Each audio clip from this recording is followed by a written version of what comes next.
भला होना या ना होने का कारण। संसार में हर मनुष्य अपना भला चाहता है और जिससे वो प्रेम करता है उसका भला चाहता है, और इस प्रकार से धरती के सभी लोग एक दूसरे से जुड़े होने के कारण एक एक परिवार से सभी लोग अपने परिवार के सभी सदस्यों का भला चाहते हैं, क्योंकि हर परिवार में परिवार का मुखिया अपने बच्चों का भला चाहता है।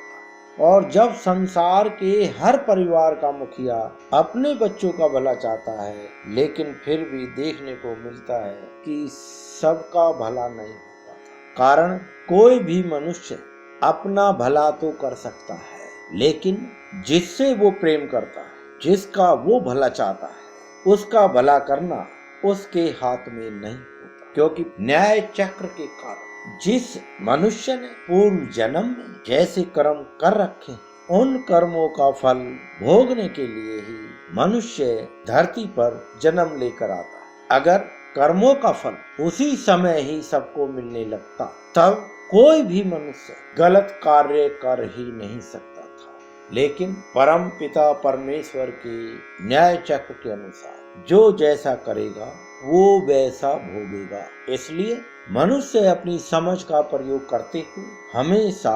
अच्छे कर्म करे, और अच्छे कर्म करने के कारण ही उसके जीवन में हमेशा प्रसन्नता बनी रहेगी। लेकिन होता ये है कि जब मनुष्य का जन्म होता है, उस समय पूर्व जन्म के कर्मों के कारण उसे परिवार, माहौल, सुख या दुख मिला करते, और कोई भी मनुष्य केवल अपनी समझ के अनुसार अपना भला तो कर सकता है, क्योंकि जिसके पुण्य कर्म तेज होते हैं, जिसके पूर्व जन्म के कर्म अच्छे होते हैं, उसको सब समझ में आने लगता है। इसके अलावा परिवार में जितने भी सदस्य हैं, पूर्व जन्म के कारण वो अपने अपने लेन देन के कारण किसी परिवार में जन्म लेते हैं और अपना रोल पूरा करते हैं। इसलिए कोई भी परिवार का मुखिया अपने बच्चों का भला चाहते हुए भी उनका भला नहीं कर सकता। अपने बच्चों के लिए साधन दे सकता है, अपने बच्चों को मार्ग दिखा सकता है, लेकिन उन साधनों का प्रयोग करना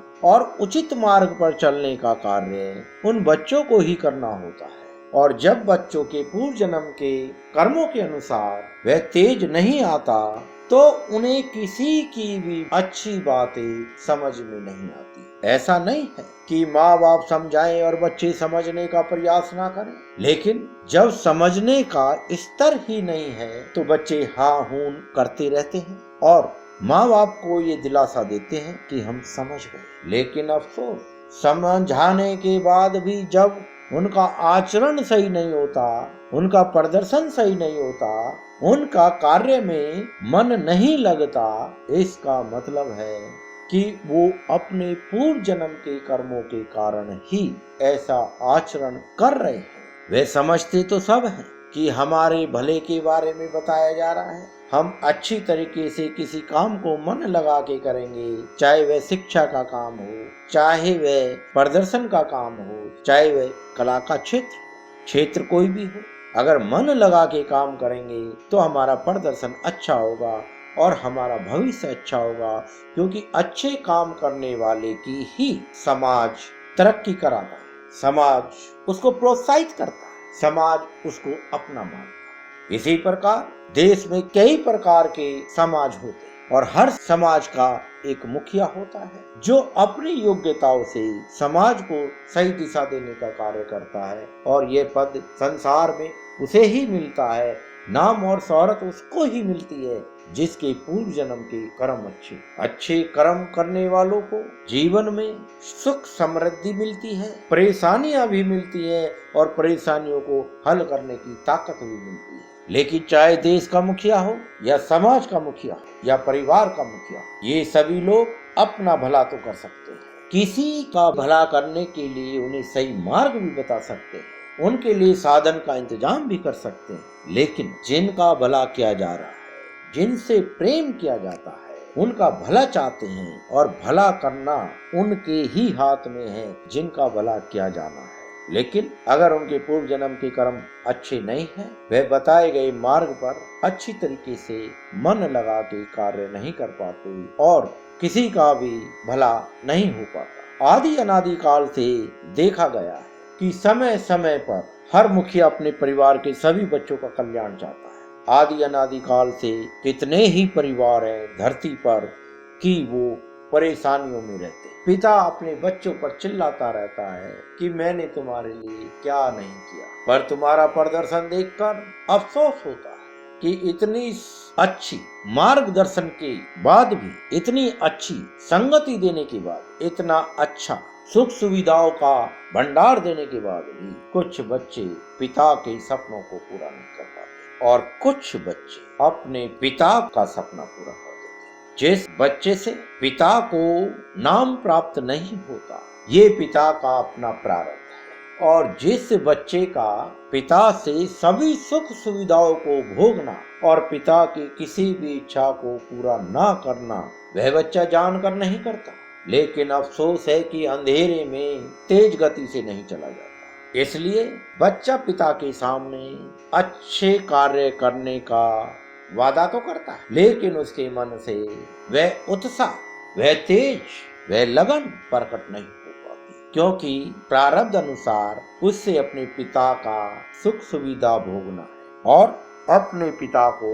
मायूस कर देना, क्योंकि पूर्व जन्म के कारण ही परमेश्वर ने उस बच्चे को ऐसा पिता दिया है जो पिता उसके कारण से हमेशा दुखी रहेगा और अपनी नासमझी के कारण हमेशा अपने आप को कोसता रहेगा। और जीवन में जिस बच्चे का पिता अपने बच्चे से दुखी रहता है, उस जीवन में उस पिता का उससे बड़ा कोई दुख नहीं होता। पिता अपने जीवन में कामयाब हो या ना हो, लेकिन हर पिता अपने बच्चे को अपने जीवन में कामयाब होते हुए देखना चाहता है, लेकिन मात्र इच्छा करने से, साधन जुटाने से और हर प्रकार की उचित व्यवस्था कर देने से किसी बच्चे का भविष्य पिता की इच्छा अनुसार नहीं हो पाता। इसलिए भला करने पर भी किसी का भला नहीं हो सकता और किसी का भला ना करने पर भी भला हो जाता है, क्योंकि कई पिता ऐसे होते हैं जो अपने बच्चे को उचित साधन की व्यवस्था नहीं दे सकते, क्योंकि उस पिता का पूर्व जन्म में इस प्रकार का प्रारब्ध है कि उसे अपने बच्चे को किसी प्रकार की कोई सुख सुविधा नहीं देनी, तो वह पिता नहीं दे पाता। लेकिन बच्चे का प्रारब्ध ऐसा है कि पिता की तरफ से किसी प्रकार की सुविधा ना मिलने पर उसे अपने पिता को हर प्रकार की प्रसन्नता देनी है। इसलिए उसके मन का तेज, उत्साह और उसकी मन की लगन इतनी तेज होती है कि संसार की हर समस्याओं का वह समाधान करते हुए संसार में अपनी कामयाबी के झंडे लहरा देता है और उसकी कामयाबी को देखकर पिता भी फक्र महसूस करता है। पिता चाहता है कि मेरा पुत्र ऐसे ही तरक्की करता जाए, लेकिन वो भूल जाता है कि पुत्र उसके उत्साह के कारण तरक्की नहीं कर रहा है। उसका पुत्र इसलिए तरक्की कर रहा है कि पूर्व जन्म के कारण कुछ ऐसे कर्म हैं कि पुत्र को अपने पिता की सेवा करनी पड़ रही है और उसका नाम रोशन करना पड़ रहा है और अपने पुण्य कर्मों के कारण वह अपना भला कर रहा है और पिता का नाम रोशन कर रहा है। इसलिए जीवन में किसी भी प्रकार की स्थिति हो, किसी की जिम्मेदारी लेने पर भी अगर हम उस जिम्मेदारी को नहीं निभा पाते हैं, इसके लिए अफसोस करने की आवश्यकता नहीं। हमने अपना प्रयास पूरा किया, हमने अपना कर्म किया, बाकी फल हमारे प्रारब्ध के कारण मिलता है। इसलिए जीवन में अच्छा हो या बुरा हो, इससे सबक सीखते हुए, क्योंकि पिछले कर्मों का फल हम आज भुगत रहे हैं और इस जन्म का कर्म फल हमें अगले जन्म में भुगतना होगा। इसलिए बड़ी ईमानदारी के साथ, बगैर किसी द्वेष भाव के साथ, प्रेम के साथ, सबके साथ ऐसा व्यवहार करना चाहिए जैसा हम औरों से अपने लिए चाहते हैं। जय गुरुदेव।